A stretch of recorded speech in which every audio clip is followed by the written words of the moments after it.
सच बताओ, कई बार जो सुकून सादगी में मिलता है ना, उसकी कोई तुलना नहीं होती। जैसे कि ये हरा साग, ना काटने का झंझट, ना मसालों का पीसना।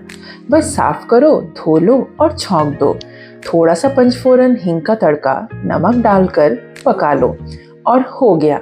इतना आसान, इतना स्वादिष्ट। साग और भात का ये कॉम्बिनेशन ना, मैं क्या ही बोलूं।